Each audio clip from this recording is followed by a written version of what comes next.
Dobry wieczór, je mnie widzeć, moim gamba, mam nadzieję, że jo. To zaczniemy od prezentacji. Widzeć, super. No to jest takie drangy tymi zna, bo jak dzieje, że tu wszyscy są peloniscy, albo szkolnika się przyścigły, to jest zastanawiam, jak im opowiadać, bo tym wszystkim, co się tyczy geologię, a co są nie rechy, tak jak zwierzęta, albo nawet rozcen nie kwitnie, to musi mieć wielką wyobraźnię, żeby sobie to wszystko wyobrazić, jak te skały powstawały, ale mam nadzieję, że jak no w książce humanistce będą szczątce sobie to wszystko wyobrazić z taką wielką wyobraźnią. A jeżeli coś nie jest clear, nie jest jasny, to można napisać na czacie, że na przykład nie rozumieją takiego słowa. Co to znaczy? bo może też będą używać jakichś myśleniowych skrócenków. I zaczniemy sobie tak w tym tytlu. Zemny kyrbę spłet wyży. Ten kyrbach, to jest ten kyrbach. Kyrbach to jest taki stare słowo, co znaczy, że to jest ktoś, kto łepowiedy byci, albo jakiś tam brawandę łepowiednie i... Udostępniliśmy ekran. Jo, jak kyrbic, dokładno. I to nowe słowo, to taki neologizm, co Trepczyk znama zabydował, czyli kyrbiunka. Czasama sobie pojawi to słowo teraz w mediach, kyrbiunka, jako gytka, że ktoś z kim zgydy, czy co słe powiedzie, no to prawie z tego sobie bierze, że to jest taki kyrba. I też będą mi staro i przynajmniej jakie prowadzą, zajęcia z dzecą ma prawie o kamieniach, o skałach, to i też moim celem jest, żeby traktować te kamienie, że będziecie mogą nam mało powiedzieć, że to jest też jako książka, że jak my wzorujemy w tą strukturę i teksturę kamieniów, skał, ty łena nam też coś mówił o tym, jak ta skała powstawa i o historię Ziemi. Także to te kamienie, co my mamy na płeli, ta ich rozmaitość jest o wiele większa niż w górach. Tak jak są pójdzie, nie wiem, w Pieninę, w Tatrę, albo gdzieś w Beskidę. Tak wiele sortów kamieniów, czy skał, my tam nie nalizemy. To, co my mamy Kuelse na kasiebach, przed nogą, a jak jedziemy po płelu, czy gdzieś tam na granicach, czy na drodze wyłożony kamienioma, to taci rozmaitość nie pójdzie znaleźć w płelścich górach, bo to je wszystko przeniosły przez lodofyłd, czyli lądolud w płelścim, lodofyłd gdzieś tam z Nordę, ze Skandynawii. I tak po prawdzie to są te kreślone tych starych gór, wyziałów ze Szwecji i z Finlandii. Jest to prześne krową całe słowo zechte, co tam o tych kamieniach jest napisane, jak ledze zdrzele na te kamienie, bo nie wiedzą, ale skąd one są wziąłem. I rozmaice giedele, powiedele są historie, jak skąd one tam są na tym płelu, co rok się pojawiają. Giedele się kamienie rosną, że co rok można je zbierać, a za rok są w jedno nowy. I jakie prowadza czasami zajmę z dzecą, a to oni nie wiedzą, co to jest, jak to jest zbierać kamienie z płela co rok albo co 2 lata, żeby im o tyś powiedzieć na wyobraźnię, jak my idziemy go z płela i widzimy, że w ich szeznie są kamienie, to i tyś ma opowiadam, skąd one są wzięte. Giedale ciedes, że tam w Kuelwejrowa, że wiatre przerzucały kamienie ze Szwecji. I to je bleści prawdę, albo że drobne kamienie zasył diabeł, a wielki kamienie łepłyscył na ziemię. I to prawie, że tym opłystywaniem na ziemię so pojawia ten wątek w rozmaitych legendach, opowiedniach w całej Kasiepści. Mamy też pyro legendów zrzeszonych albo z ledzoma, albo z łewcoma zamienionyma, zaciażonyma w kamienie. Jedno z takich placów jest między Wećkłewem a Burcza w gminie Somonino. tam mamy kamienne wieseli. To są kamienne kręgi. Tych kamiennych kręgów było w Kasiepści 40 stanowiściów, ale do tery my mamy ich 4, a na całym Pomiersce je ich jak tery mówimy, że ich je 6. Jest jedno było odkryte kwele Ciaplinka w zapadno-pomorskim województwie. I ta legenda opowiada o tym, jak wieselnice śle skłescoła w Kyłpinie na wieseli do Burcia i tam jedno była taka kuchyrka, co rechtowa pełni dla nich, ale tak w tym czasu ciej nie były w kłesce, ale tak so zagyda, ta kyrbionka ich, tak so i zaczęła dłeżec, że nie wiedza, że tak krótko ten czas minął. I ciej łyzdrza przez łekno, że idą ty wieselnice z młodą pyrą, to jak na nich tak wezrza, to rzekła, że żeby was zamienili w kamień. I oni so po zamienili w kamienie, tak wedle tej legendy. No i tak powstało to kamienne wieseli. I tak samo było gdzieś tam, nie pamiętam gdzie dokładnie, ale jedzie jedna szkolna westrzudnaj w naszym karnie z Westrowitygłe. I tam też była taka legenda w Cesiejcach, gdzie gdzieś tam kwelesolecie, że są łewce zamieniły w kamienie i że też były wieselnice, jakie są zmienile w kamienie. No a na gwes myślę, że waznaje ta legenda spopularyzowana przez Janusia Mamelścigłe w Stolemach, co są bile na Ilszczym Półestrowie,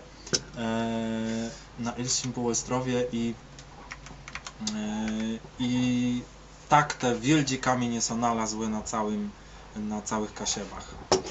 Mamy też młodziłe. Jak so przejdziemy, czy windziemy gdzieś na spacer, przejedziemy so na kwele, to do dnia je widzę, że na brzegach pól, czy na płelach, albo pod lasa są te kamienie gdzieś tam cesniute, ustawione, wyrzucone i to co nazywa młodziła.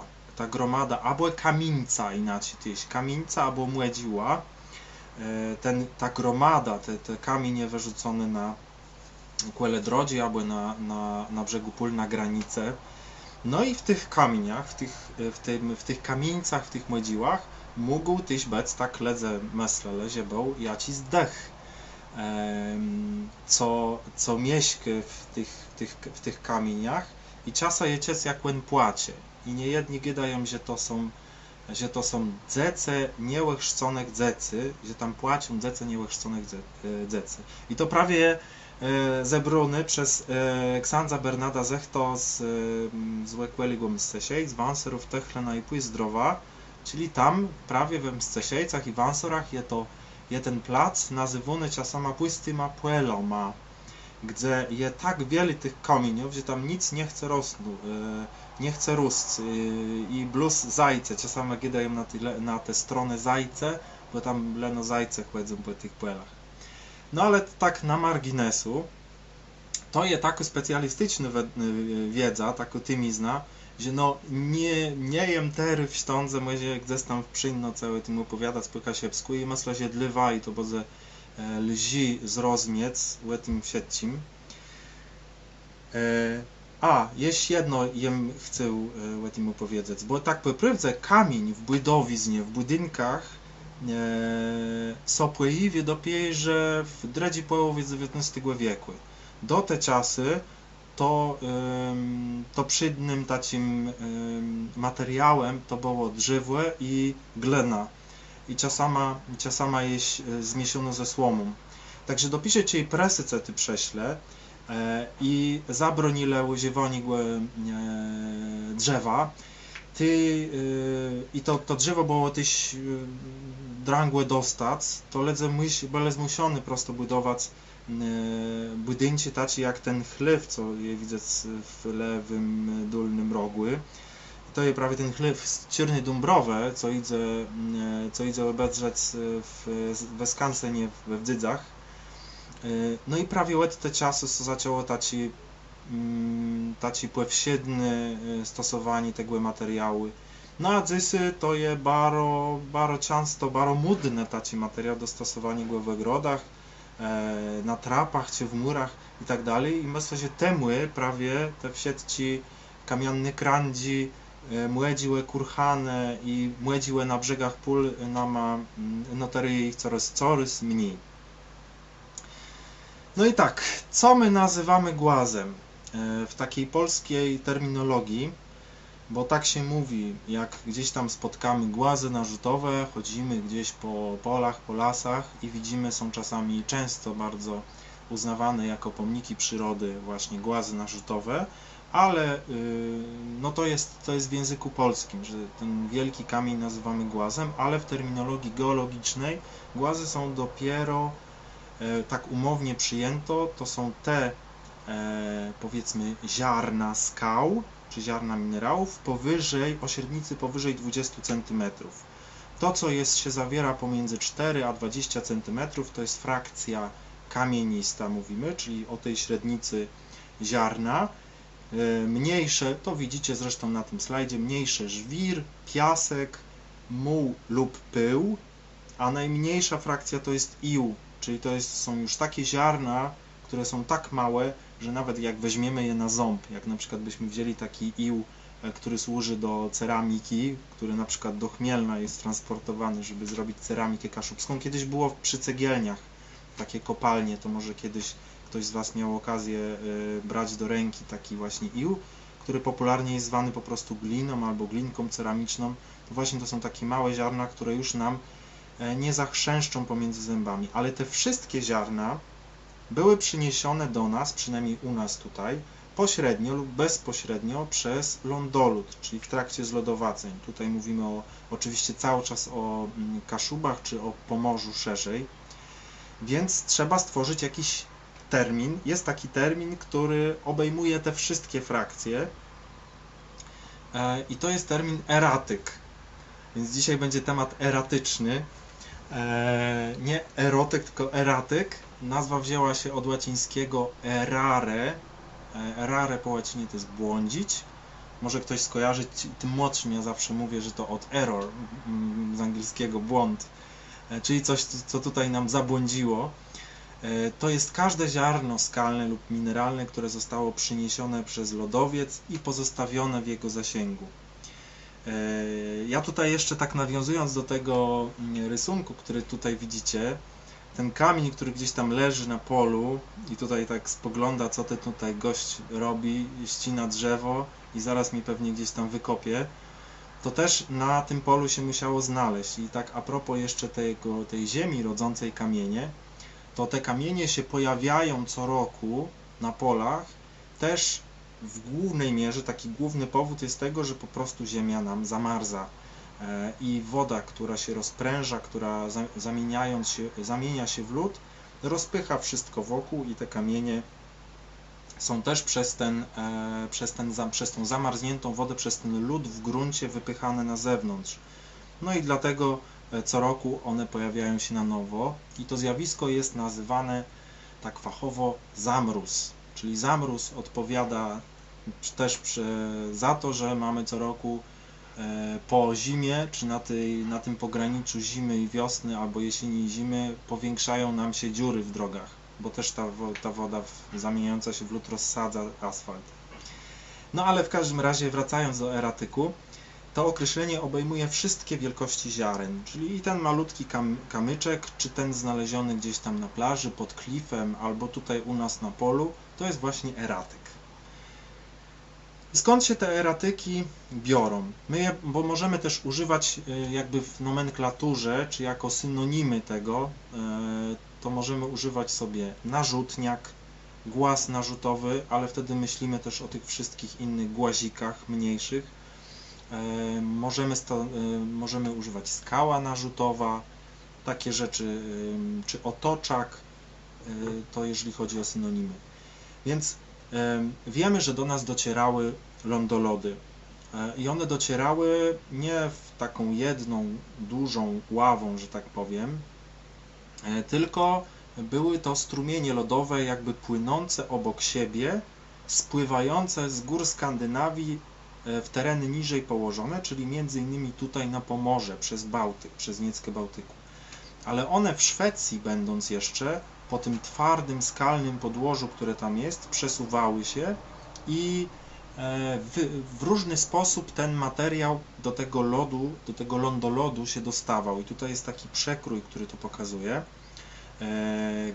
gdzie widzimy właśnie lądolód, mamy poniżej to podłoże, mamy kierunek przesuwania się i kiedy taki lądolód napotykał na takie wybrzuszenie terenu, na taki pagórek, przeszkodę, to ten pagórek, on też i kierunek jednocześnie lądolód, który się przesuwał, wywoływał nacisk jednocześnie, nawzajem wywoływały na siebie nacisk. I wtedy pod wpływem tego dużego ciśnienia z lądolodu pod jego podstawą uwalniała się woda, która wnikała w szczeliny skały.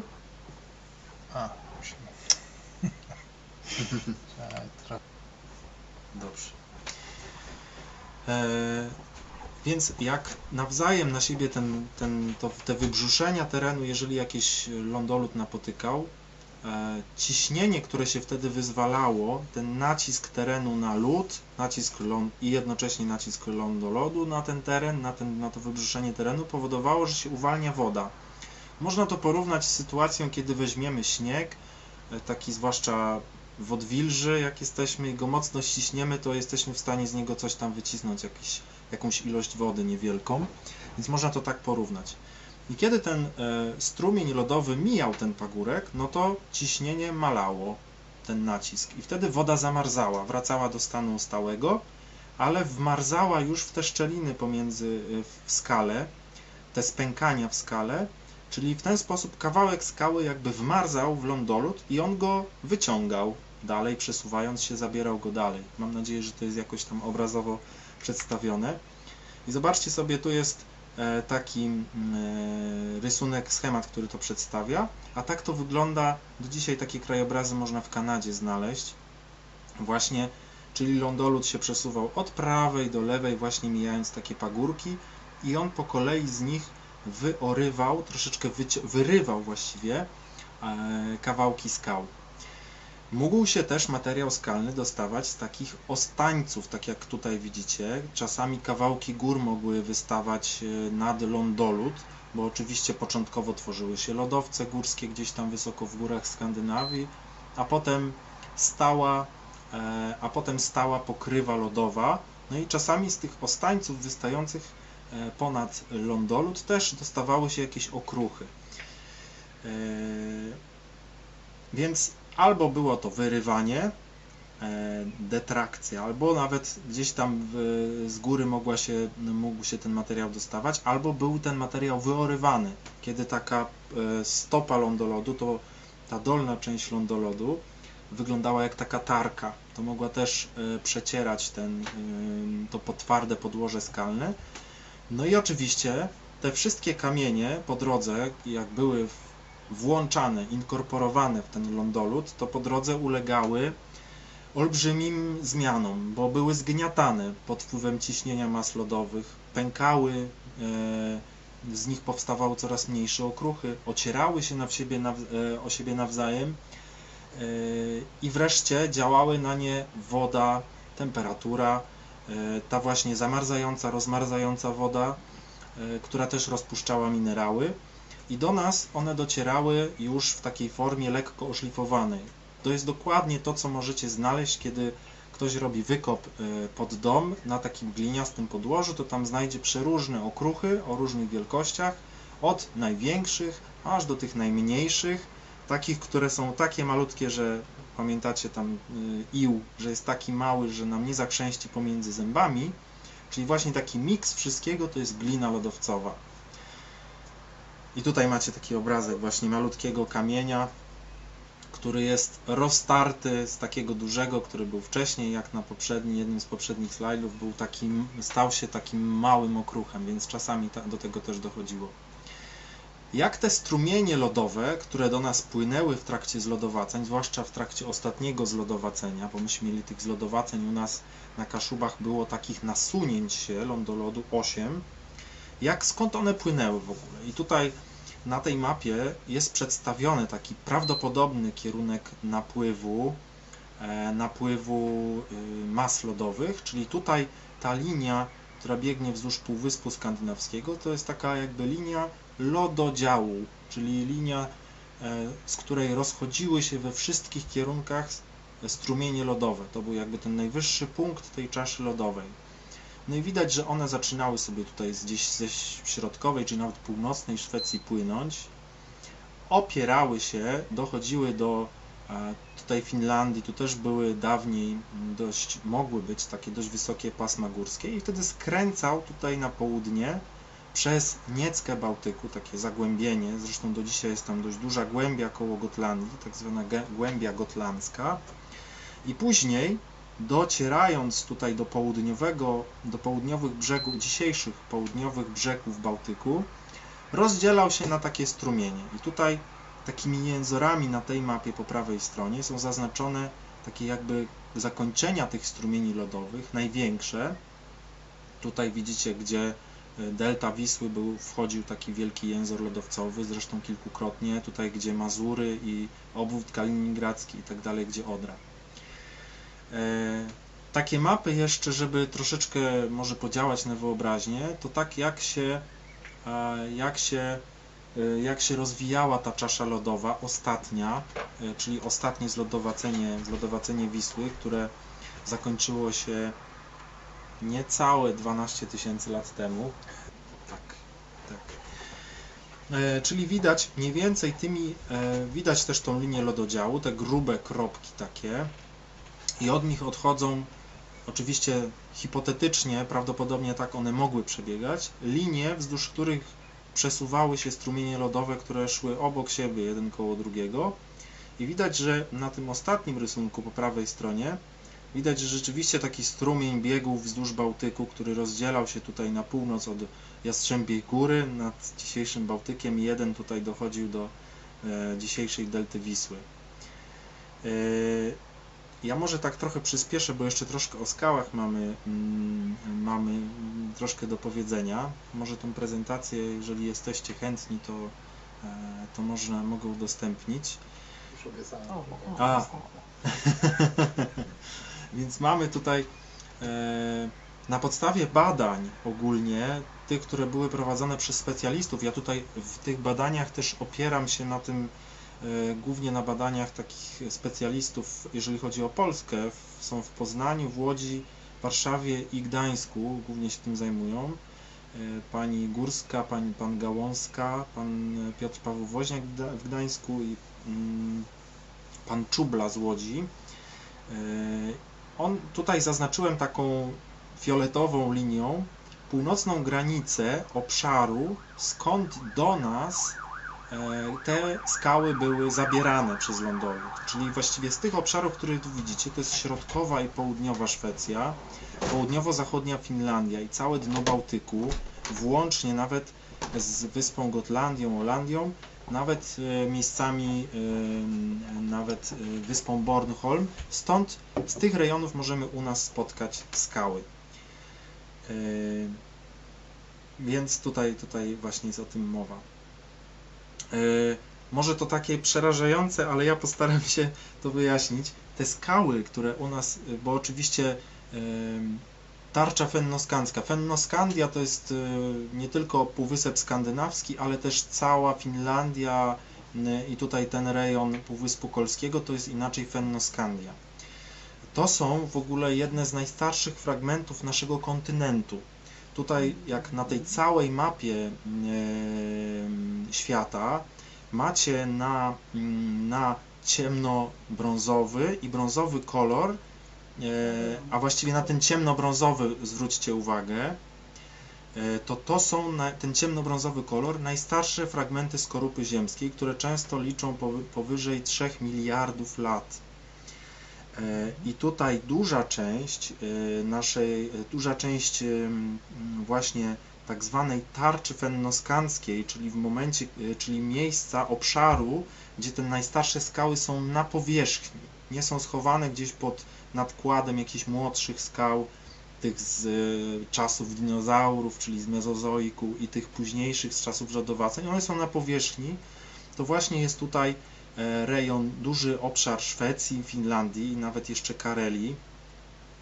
I duża ta część zaznaczona na szaro to są tak zwane sfekofennidy, czyli takie bardzo stare góry liczące gdzieś około 2 miliardy lat, powstałe podczas zderzenia się kilku małych mikrokontynentów ze sobą. Wtedy zaczęła się formować się zaczęły pierwsze kontynenty na Ziemi. I właśnie te stare fragmenty, najstarsze fragmenty skorupy ziemskiej wychodzące na powierzchnię to są tak zwane tarcze. Tarcze prekambryjskie, czyli starsze od Kambru, czyli mające więcej niż pół miliarda lat. To jest może zbyt skomplikowane, może żeby to opisywać, ale zwróćcie sobie uwagę na tej legendzie, tam jest troszeczkę tak, może jak sobie to przeanalizujecie, jaki jest wiek tych skał, ja tutaj pokazuję. GA to znaczy miliardy lat temu, GA. Czyli zobaczcie sobie, że to są skały, które często mają, zwłaszcza ten kolor różowy, który tutaj pokazuję, to są właśnie te granitoidy, różne skały, które mają prawie że 2 miliardy lat.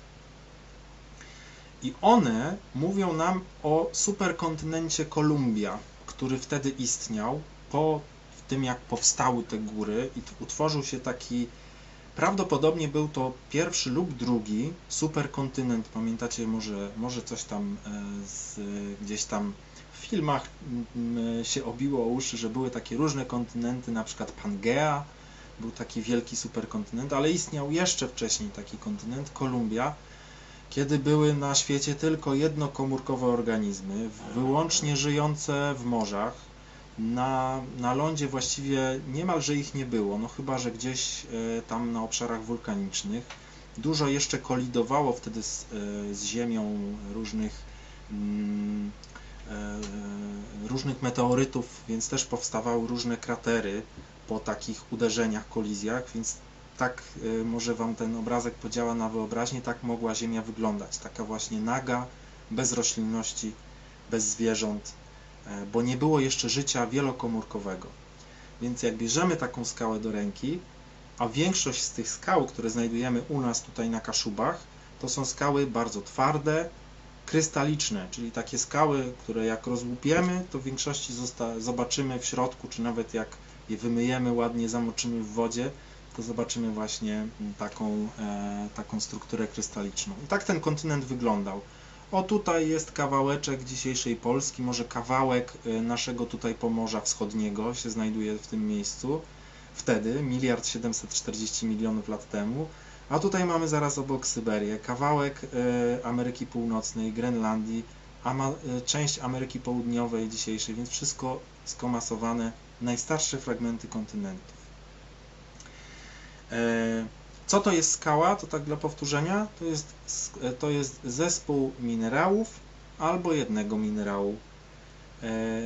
I te minerały nawet dziecko w podstawówce potrafi wskazać na tym rysunku, z ilu minerałów składa się ta skała. Oczywiście gołym okiem, z tych podstawowych minerałów.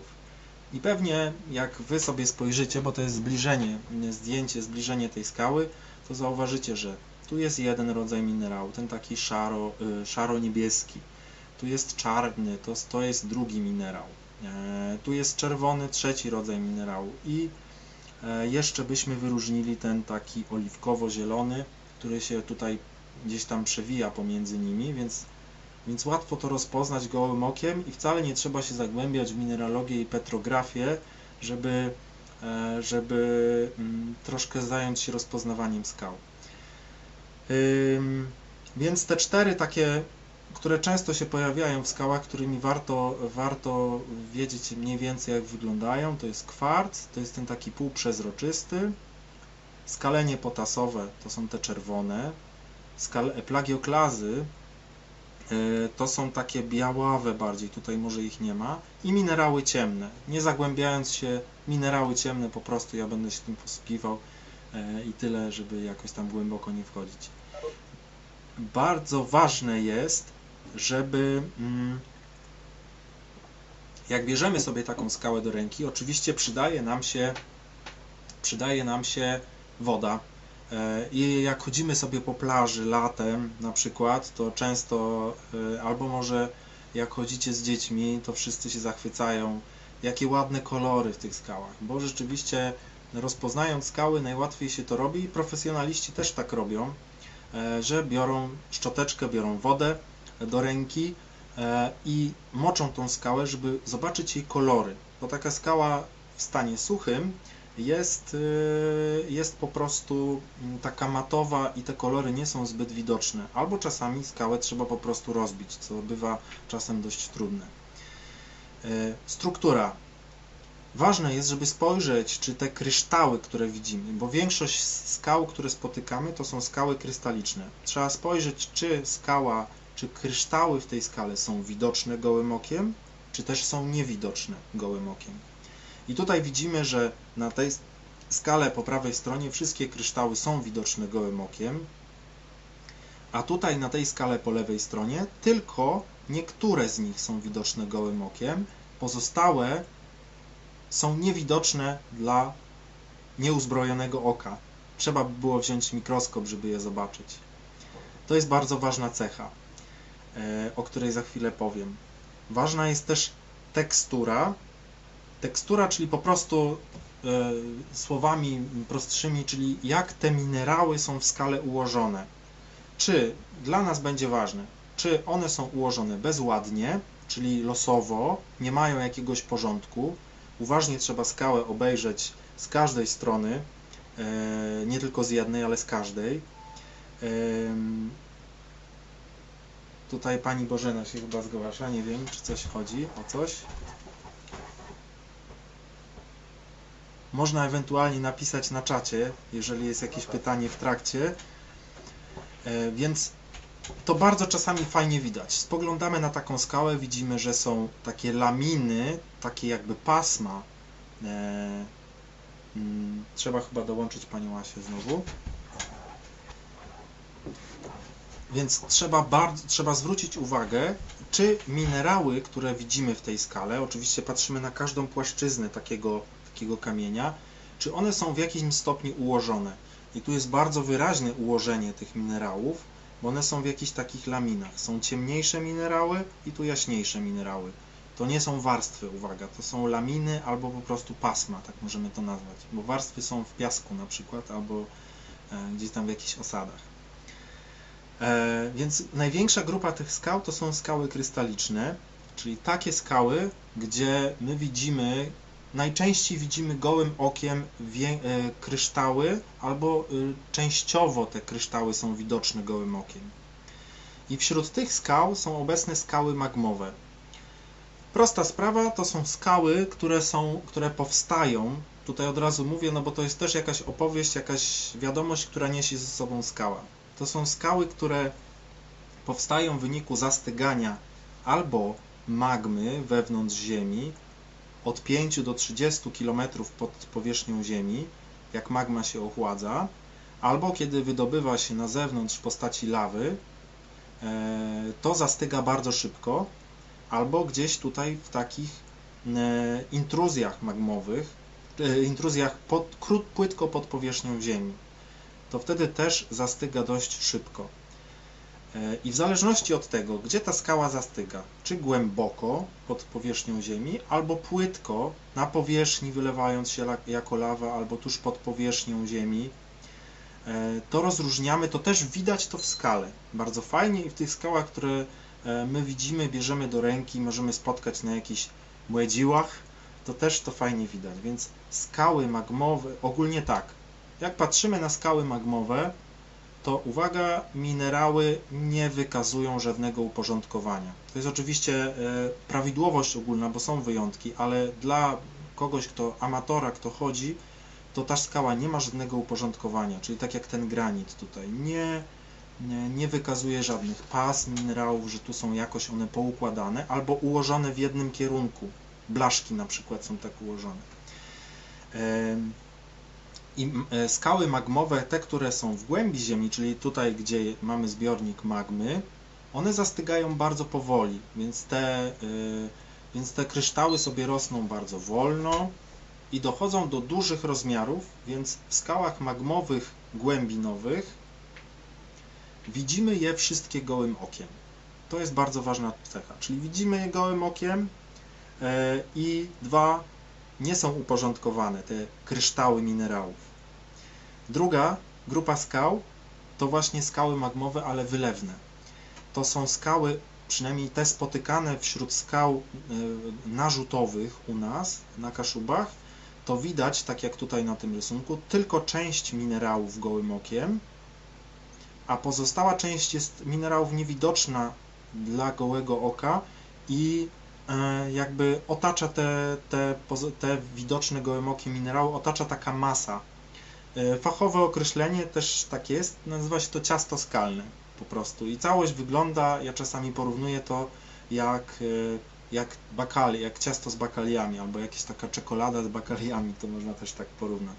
Czyli to, co jest tą czekoladą, co oblewa bakalię, to jest to ciasto skalne, a te bakalie to są właśnie te minerały, które są widoczne gołym okiem. Dlaczego tak się dzieje? Dlatego, że ta skała, lawa, szybko krystalizuje. Ona bardzo szybko zastyga i te kryształy nie mają szansy urosnąć. Tak się dzieje. To są skały magmowe wylewne. I już wiadomo, biorąc skałę do ręki, co to mniej więcej, w jakich warunkach ona powstawała.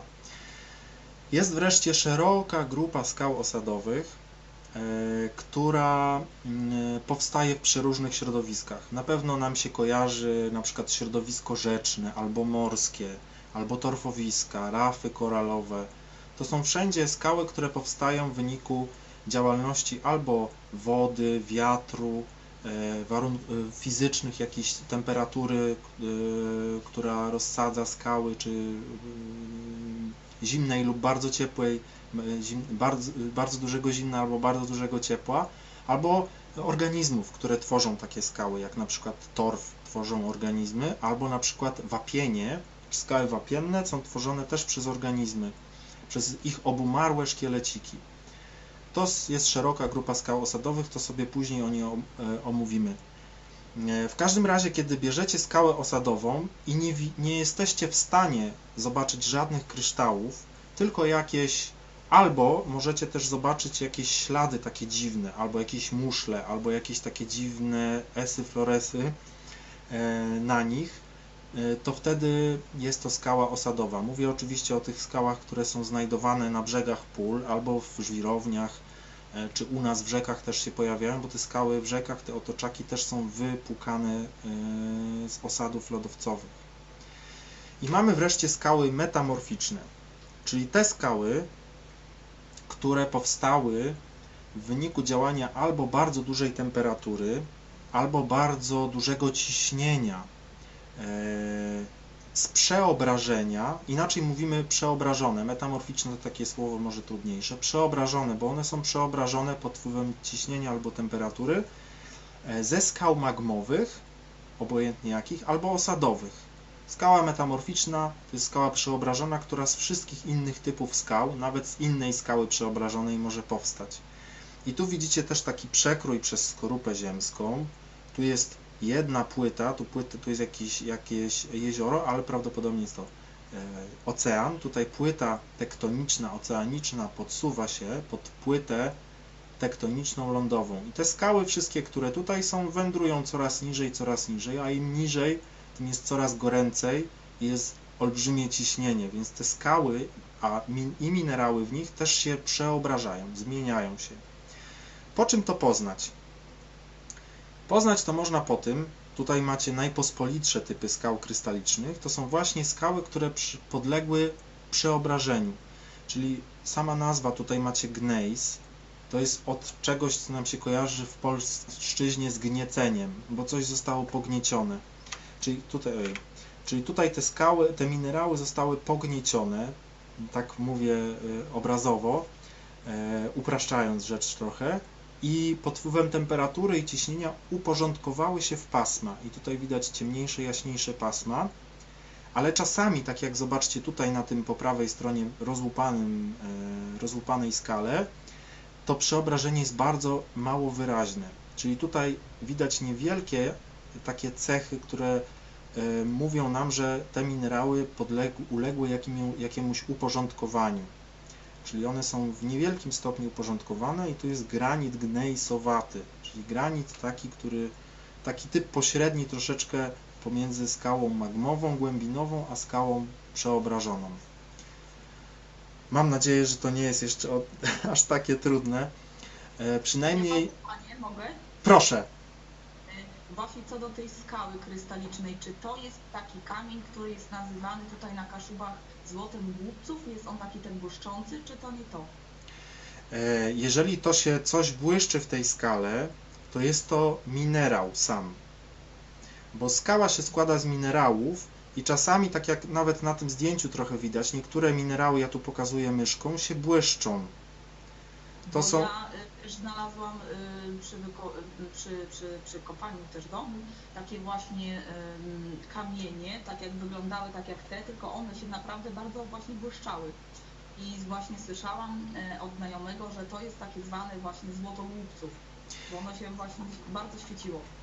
To, co się bardzo świeci i ma taki żółty kolor i złotem głupców zazwyczaj jest nazywany piryt, to jest minerał, który można spotkać, no ja w skałach tutaj narzutowych, tych ze Szwecji, nie spotkałem pirytu. Ja spotkałem, jeżeli ktoś jeszcze pali węglem w domu, no to w węglu on się pojawia, ale to węgiel kamienny to raczej tutaj nie stąd.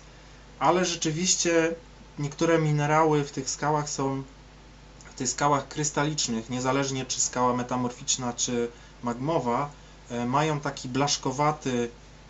blaszkowatą postać i one pod wpływem działania jeszcze dodatkowo taki metaliczny połysk, więc jak pada światło, słońce, promienie słoneczne, to się odbijają i ma się wrażenie trochę, że jest to złoto.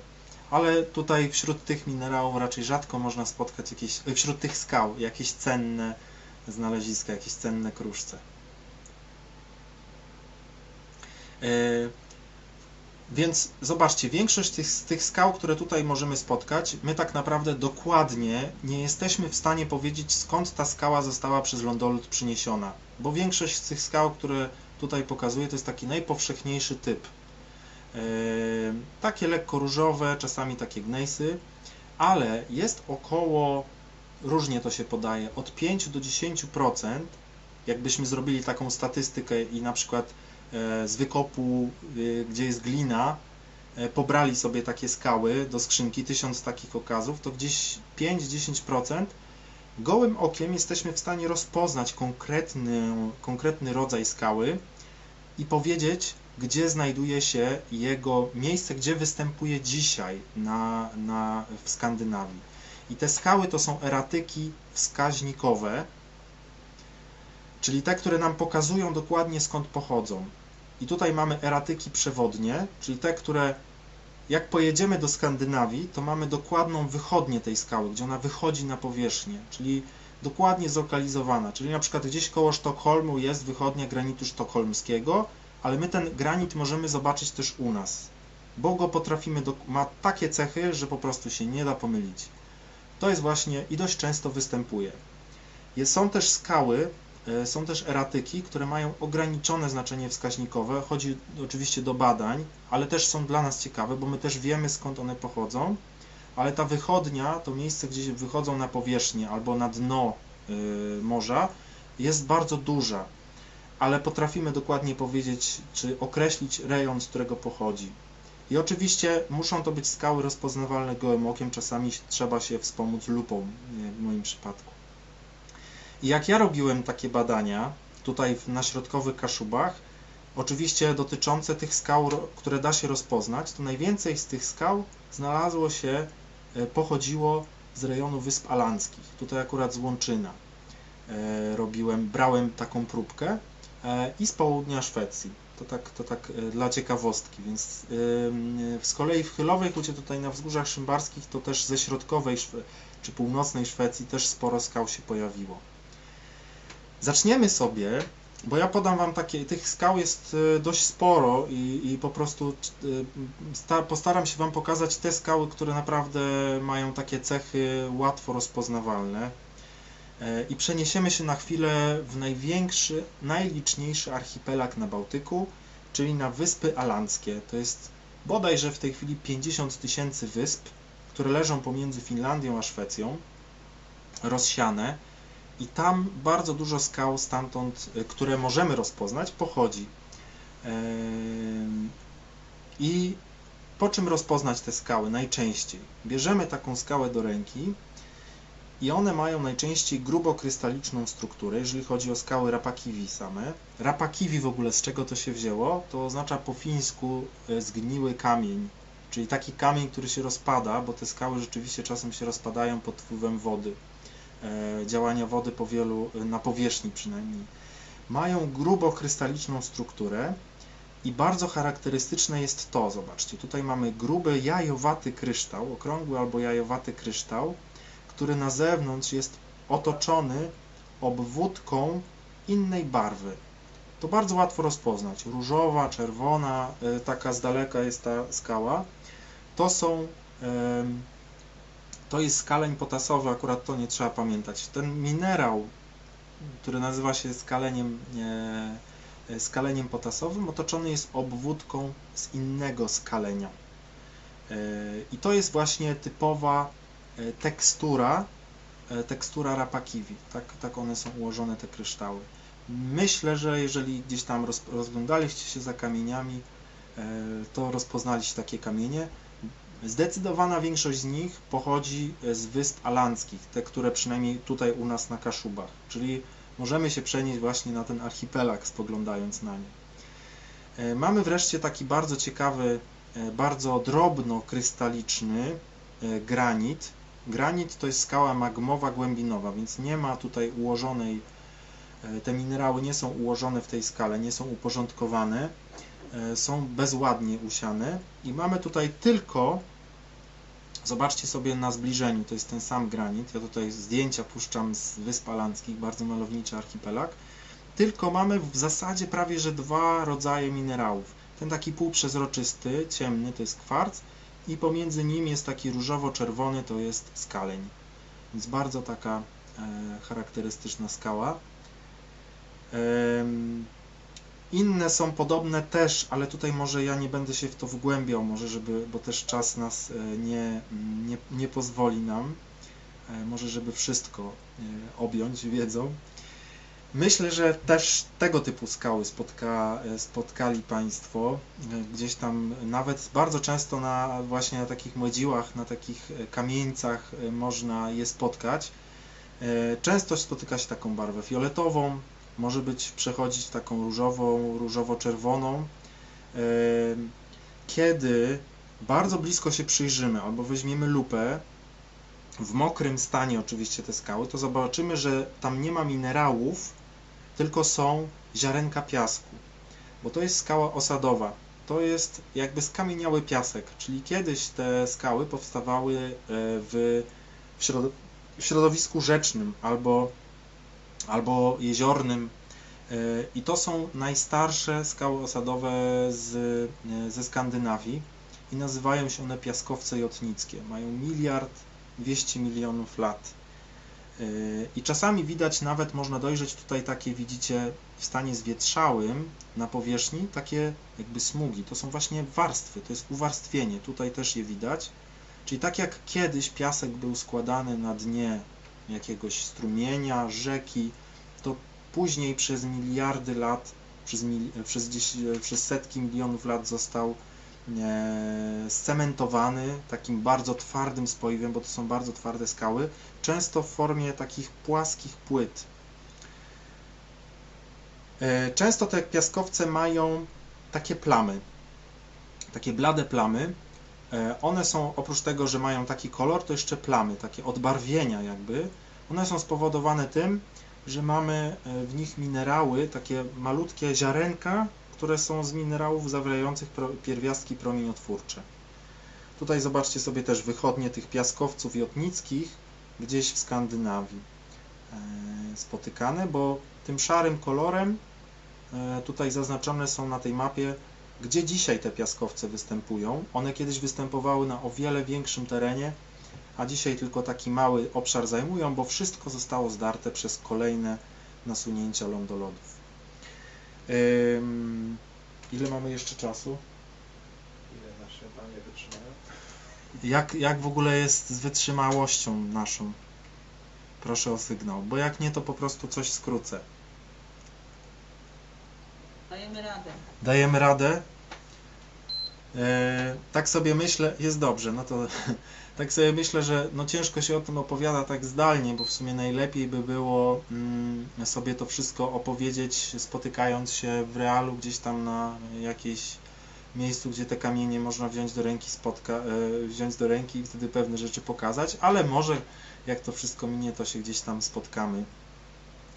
Mamy porfiry z Zatoki Botnickiej. Tu jest Zatoka Botnicka, czyli tu są Wyspy Alandzkie, a dalej na północ jest wychodnie w dnie Zatoki Botnickiej porfirów botnickich.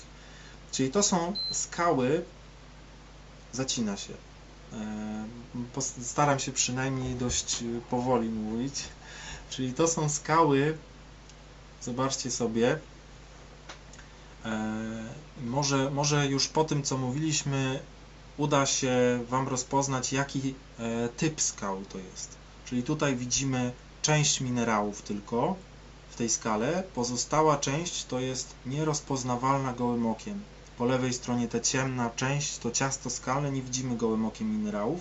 Tak samo z prawej strony ta czerwona część, czyli ciasto skalne i tylko część minerałów zdążyła wykrystalizować, więc mamy skały magmowe, wylewne, czyli one prawdopodobnie powstawały blisko powierzchni, gdzieś ta lawa podpływała sobie i szybko zastygała. Co jest ważne, jak zobaczycie takie skały, to wiecie, że to są skały magmowe wylewne, ale żeby rozpoznać, że one pochodzą z Zatoki Botnickiej, to trzeba umieć rozpoznać takie półprzezroczyste, może tu nie do końca widać, może na tej ilustracji tutaj, takie jakby czasami groszkowate, półprzezroczyste minerały, takie trochę jak szkło, a więc może ktoś już rozpozna, że to kwarc. Je można spotkać tutaj, wśród tych minerałów widocznych gołym okiem. I wtedy wiemy, że to są porfiry z Zatoki Botnickiej. Brunatny i czerwony. Tutaj może nie ma sensu jakoś tutaj się w to zagłębiać. Więc mamy botnickie, ale na południe od Zatoki Botnickiej mamy też porfiry, ale już bałtyckie. Właściwie można przyjąć taką jedną prawidłowość, że jak i w botnickich, i w bałtyckich zobaczymy kwarc, bo tu też widać kwarc, też takie są groszkowate, ciemno, dymne, ale półprzezroczyste minerały, to tak samo to są porfiry z dna Bałtyku, albo na północ, albo nad południe od Wysp Alandzkich przyniesione. Przeniesiemy się teraz do środkowej Szwecji, to ten region, do regionów Dalarna i Värmland, czyli ten zaznaczony na fioletowo region, na północny zachód od Sztokholmu, skąd też bardzo dużo ciekawych skał do nas przywędrowało.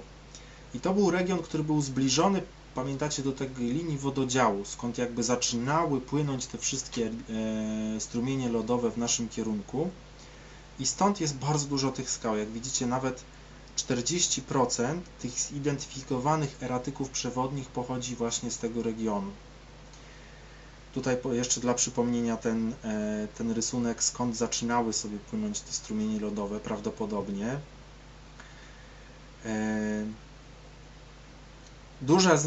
Część z nich pochodzi z okolicy jeziora Siljan w środkowej Szwecji. Zobaczcie, to jest to jezioro tutaj na zdjęciu satelitarnym, które jest w miejscu, gdzie był dawny krater olbrzymiego meteorytu, który tam uderzył, no prawdopodobnie gdzieś 1,5 miliarda lat temu co najmniej. I to fajnie widać dzisiaj z satelity jeszcze.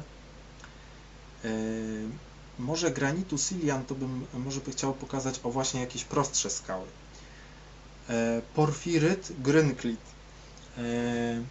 Ta skała, oczywiście, jeżeli ją spotkacie, to będzie wyglądała najczęściej tak jak ta pokazana na tej ilustracji tutaj. Czyli mamy też ciasto skalne, mamy częściowo minerały, które się tutaj pokazały. Te białe to są skalenie potasowe, ale nie ma kwarcu, w odróżnieniu od tych porfirów, tych skał wulkanicznych, które spotykaliśmy na północ i na południe od Wysp Alandzkich. Więc tu ich nie ma. Jeżeli spotkamy jakieś tego typu skały wulkaniczne bez kwarcu, czyli tutaj nie ma tych półprzezroczystych minerałów, kryształów półprzezroczystych, to one pochodzą gdzieś z regionu Dalarna najczęściej, czyli właśnie tutaj tego zaznaczonego na czerwono. Tutaj właśnie w Grünklit znajduje się ośrodek narciarski, jest takie niewielkie zoo, zimą można pojeździć na nartach właśnie na wyżynie północno-szwedzkiej. Tak on z bliska wygląda, czyli mamy takie zielone skupienia i mamy tutaj skalenie, te białe, takie właśnie mleczno-białe, a to co pozostałe, takie śliwkowe, to już tam dyskusyjny kolor, ciasto skalne. Mamy inny porfir, też bardzo łatwo go rozpoznać. W stanie zwietrzałym to wygląda właśnie tak. Jest taki, wygląda trochę jak cegła, ale jest bardzo twardy. Cegłę się da łatwo rozłupać, albo nawet nią o coś twardego, o jakiś twardy kamień porysować. A tutaj to jest bardzo twarda skała. Jeżeli się ją zmoczy, albo się ją rozłupie, to zobaczy się, że w tej skale troszkę się względem promieni słonecznych przesunie w jedną, w drugą stronę, to zobaczymy, że połyskują tutaj kryształy minerałów, które są w kolorze ciasta skalnego. Tutaj je pokazuję. I to są właśnie te czerwone skalenie potasowe, a obok nich są takie oliwkowo-zielone plamy. To są plagioklazy, też skalenie, ale właśnie te dwa typy minerałów można tutaj spotkać. Te skalenie prawie że się nie wyróżniają z tego tła, ale porfir Bredwat, bo to chodzi oczywiście o miejscowość, skąd pochodzi, bardzo można często spotkać gdzieś tam wędrując na plaży, bo te porfiry, ogólnie skały wulkaniczne, są bardzo twarde i bardzo łatwo je nawet gdzieś tam w Słowińskim Parku Narodowym spotkać na plaży. Okolice Sztokholmu przenosimy się i tutaj chciałbym Wam pokazać bardzo łatwą do rozpoznania skałę, granit sztokholmski. Dużo krawężników w Sztokholmie jest wykończonych właśnie granitem z kamieniołomów z okolic Sztokholmu i ten kamień też do nas przywędrował. Więc mamy, zobaczcie, tu jest skala 1 cm. Ja tak jeszcze tylko wspomnę, że duża część z tych zdjęć jest z takiej strony. Na końcu Wam podam, można sobie obejrzeć strona niemiecka, ale bardzo fajna, jeżeli ktoś zna niemiecki, albo nawet jeżeli nie zna, to może sobie pooglądać, jeżeli jest zainteresowany. Więc widzimy, skała wygląda tak z daleka przynajmniej trochę jak wymieszana sól z pieprzem, bo mamy tutaj przede wszystkim 3 rodzaje minerałów. Są te ciemne minerały, są te takie dymno-szare czy ciemno-szare, to jest właśnie kwarc, i białe, może będzie zbliżenie, nie. I te białe czy białawe to są skalenie, więc 3 rodzaje minerałów. I taki drobnoziarnisty, wszystko bardzo równomiernie, bezładna struktura wymieszane. Granit sztokholmski, można sobie zapamiętać sól z pieprzem, jak będziecie gdzieś tam oglądać. Może Wam to coś nasunie na myśl. Tego może nie, sobie przejdziemy jeszcze dalej. Bo bym tutaj po prostu utknął i opowiadał za dużo rzeczy. Skały z południowej Szwecji bardziej się przenosimy w stronę Smolandii, południowej Szwecji. Tutaj bardzo charakterystyczne jest to, że jak weźmiecie skałę krystaliczną, to występuje w niej niebieskawy, taki bardzo ładny odcień kwarcu. I to widać w tej skale. Oczywiście, kiedy weźmiecie skałę do ręki albo ją rozłupiecie, jak na tym zdjęciu, to tego może nie widać. Trzeba skałę oglądać często w stanie mokrym, albo ją oblać wodą, włożyć do, nie wiem, jakiejś miski czy wiaderka z wodą, czy polać wodą i wtedy to zobaczymy. Tutaj to, co widzimy na tym dużym zdjęciu, to jest tak zwany zgład, czyli ktoś przeciął skałę, ją wyszlifował ładnie i pokrył jakimś, przygotował ją tak jak nagrobki się przygotowuje, czy płyty okładzinowe. I ten niebieski kwarc tutaj widać. Ponownie, tak dla przypomnienia, tekstura tej skały, czyli ułożenie minerałów jest bezładne, bez jakiegoś porządku, losowo poukładane są te minerały, więc jest to granit, akurat w tym momencie granit, skała magmowa głębinowa. Nie wymagajcie od dzieci, ja przynajmniej nie wymagam od dzieci, żeby podawało konkretnie, to jest granit, to gnejsk, to granodioryt, to gabbro, bo to bez sensu. Ważne jest, żeby mieć wyobraźnię i mówić, jak ta skała powstała. To się dla mnie bardziej liczy, że co ta skała mówi, a rozpoznawanie już konkretnego typu, jeżeli się nie da rozpoznać gołym okiem, to należy zostawić specjaliście. Myślę, że lepiej nie zawracać sobie tym głowy.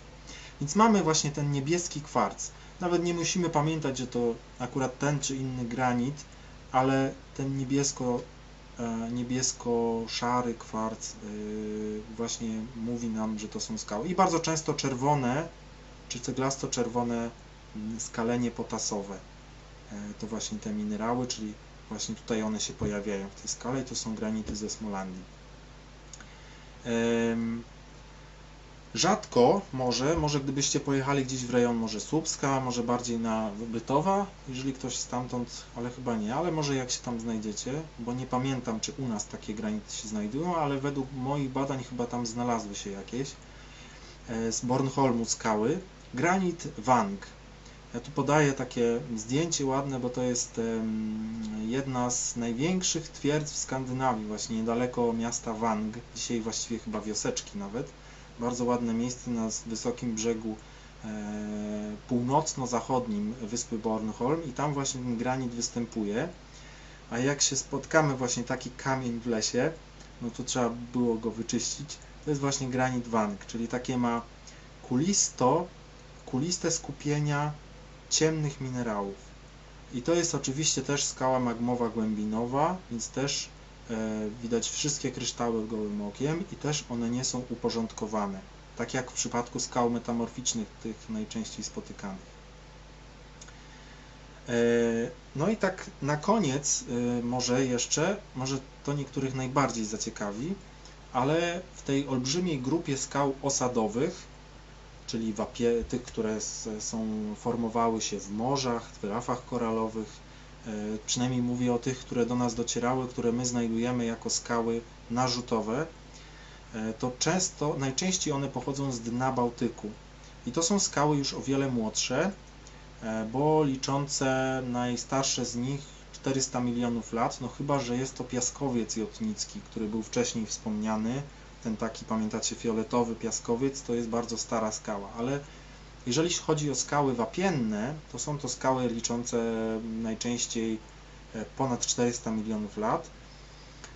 Jeżeli zobaczymy skałę, której nie zobaczymy kryształów, ona jest taka w stanie suchym, może trochę brudzić ręce. Ważna cecha jest jeszcze taka, że jeżeli mamy dostępny kwas solny, albo jakiś mocny, jakiś 10% kwas solny, albo jakiś, nie wiem, może mocny ocet by też podziałał, czasem nie zawsze, to zaczyna ta skała przy kontakcie z kwasem burzyć, zaczyna się pienić. I to jest właśnie wapień bałtycki, tu widzicie, on ma takie czerwone, krwisto-czerwone przebarwienia. I pochodzi ze wschodniego dna Bałtyku, tutaj pokażę jego wychodnie. One są mniej więcej tutaj, gdzieś w tym rejonie, między archipelagiem zachodnioestońskim a wyspą Gotlandią, czyli mniej więcej tutaj, daleko na północ, po drodze do Helsinek, jakby nad morzem, na dnie Morza Bałtyckiego dzisiaj. Najczęściej te skały wapienne właśnie, czyli te, które zawierają jakieś skamieniałości, które spotkamy, mówię tutaj u nas na Kaszubach, najczęściej one pochodzą z takiego okresu w dziejach Ziemi, który się nazywa Sylur, który miał miejsce prawie te ponad 420 milionów lat temu. Wtedy zupełnie świat inaczej wyglądał. Były już rośliny na powierzchni Ziemi, takie pierwsze prymitywne, psylofity, na przykład te takie widlasto rozgałęzione, zarodnikowe rośliny. Układ kontynentów był zupełnie inny. Tutaj zobaczcie, jest zarys Półwyspu Skandynawskiego i tutaj kawałeczek wschodniego Pomorza gdzieś, zalany płytkim morzem, tym takim jasno-niebieskim. I w tym płytkim morzu, to tutaj w prawym górnym rogu, zobaczcie, żyło mnóstwo organizmów. Żyły belemnity, te takie z muszlami, szpiczastymi, jak w formie rogów, żyły poduchy, wielkie kolonie koralowców, tak zwanych denkowców. I te stworzenia, które przypominają jakby takie kielichy skierowane ku dołowi, to są liliowce, to zwierzęta spokrewnione z rozgwiazdami i jeżowcami, czyli szkarłupnie. I bardzo często te skamieniałości można spotkać. Ja tutaj mam taki przykład otoczaka, który znalazłem w Łączynie, to jest blisko jeziora Raduńskiego. Znalazłem całą kolonię takich denkowców w formie jednego otoczaka. Tutaj widać takie rureczki, to jest właśnie wzdłuż tych rureczek rósł sobie cały ten koralowiec w formie takiej jednej dużej poduchy. Ale tych skamieniałości można spotkać więcej. I tutaj szkoda, że nie mam żadnych okazów, ale jeżeli zobaczymy skałę, która składa się z takich wielu małych odłamków, jakby klocków takich.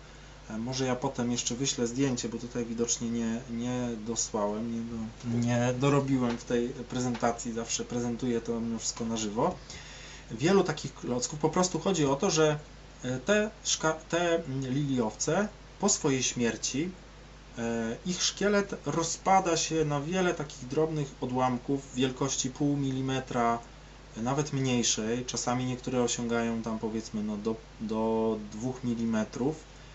To jeżeli je spotkamy, to najczęściej jest to wapień, który pochodzi z wyspy Gotlandii. Zresztą w ogóle, jeżeli spotkamy jakieś skamieniałości, jakieś fragmenty muszli, tak jak tutaj muszli małżoraczków czy mszywiołów, to są najczęstsze stworzenia, które można spotkać, albo właśnie takie kawałki, widzicie, to jest fragment szkieletu liliowca i on po śmierci takiego jednego osobnika liliowca rozpada się właśnie na szereg takich malutkich fragmentów, takich klocków o różnych kształtach i można je tam znaleźć, więc jeżeli spotkacie takie wapienie z wieloma skamieniałościami, to one pochodzą z Gotlandii albo z dna Bałtyku w pobliżu wyspy Gotlandia, czyli tutaj pokażę, jeszcze tu jest nasze Kaszuby, a tu jest Gotlandia. I jeżeli się przejedziemy na Gotlandię, to zobaczymy takie same skały właśnie nad brzegiem Morza Bałtyckiego, właśnie klify, czy różnego rodzaju formacje skalne niedaleko brzegu morskiego. Więc właśnie koralowce, denkowce, możemy małżoraczki, czy różne inne stworzenia, no te są najczęściej spotykane właśnie. Jeżeli chodzi o walory, to już sobie może nie ma sensu o tym mówić, ale właśnie chciałem, żebyśmy jakby spojrzeli na te kamienie właśnie w tej formie, że one przenoszą nas gdzieś, opowiadają nam o czymś i bardzo mi czasami brakuje, zwłaszcza na edukacji, jakby w formie edukacji regionalnej, na lekcjach geografii, że opowiada się, czy tłumaczy się typy skał, bazując na przykładach skał, na przykład z gór. I opowiada się, to jest granic Tatr, to jest wapień z Pienin, podczas gdy jak weźmiemy na coś, z czym stykamy się na co dzień, z własnego ogródka, jak ja to mówię, to łatwiej coś takiego może przemawia do ucznia właśnie tego typu skała. No i tutaj właściwie zebrałem te walory głazów narzutowych, bo oczywiście oprócz tego, co mówiłem, że mamy te walory krajobrazowe jako kamieńce, które też są kryjówką dla zwierząt przeróżnych, czy wartości naukowe, czy edukacyjne, o których wspomniałem, czy historyczno-kulturowe, jest to też podłoże dla porostów. I tutaj warto uczulić, że jeżeli będziecie odwiedzać takie głazy narzutowe objęte ochroną jako pomniki przyrody, czy to też na stanowiska kręgów kamiennych, uważajcie i oszczędzajcie, nie dotykajcie ich, bo tam są często porosty, które pochodzą z czasów sprzed kilku tysięcy lat jeszcze i to są często gatunki reliktowe, które zostały nam po skończonej kilka tysięcy lat temu epoce lodowej. Więc na przykład w ciągu kilkudziesięciu lat z diabelskiego kamienia nad Jeziorem Kamiennym, niedaleko Lasów Mirachowskich, zniknęło kilka gatunków górskich właśnie porostów. Teraz my już o tym wiemy, więc zabronione jest to wejście. A dla Was, jeżeli będziecie chcieli coś tam podziałać w swojej własnej jakimś otoczeniu, jest możliwość ochrony właśnie takich małych głazowisk, jeżeli nie są one potrzebne nikomu, bo stanowią one siedlisko dla porostów czy kryjówkę dla zwierząt. Można je też obejmować ochroną, wnioskując do Rady Gminy na przykład o objęcie jej ochroną jako użytek ekologiczny. To może gmina ustanowić taką ochronę. To tak na samo zakończenie. Mam nadzieję, że jakoś się udało to wszystko przez to przebrnąć, bo to ciężki bardzo temat, że to nie było jakoś zbyt ciężkie. Mam nadzieję, że jakoś inspirujące i interesujące. No i czy są jakieś na koniec pytania? Będziemy się żegnać. Będziemy się żegnać. Do następnego razu. Tak. Następnym razem będzie już trochę luźniej. Nie będzie tak ściśle. A powiem tyle, ciężki temat dla mnie. Tak myślałem. Oprócz początku, początek bardzo, ale później to Jeżeli chodzi o rodzaje skał, czy o te z różnych rejonów Szwecji, czy o typy skał? Ja bardziej, no nie jestem, że tak powiem, nie prowadzę zajęć, może dla nauczyciela z chemii byłoby to, czy z biologii na pewno bardziej zrozumiały. Ale zarys ogólnie bardzo fajny. Dobra, drogie panie, dziękujemy. Dziękuję bardzo też. Do zobaczenia do zobaczenia w środę. Za prawie tydzień, czyli w środę Tak. przyszłą. Dzięki, trzymajcie się, miłego wieczora.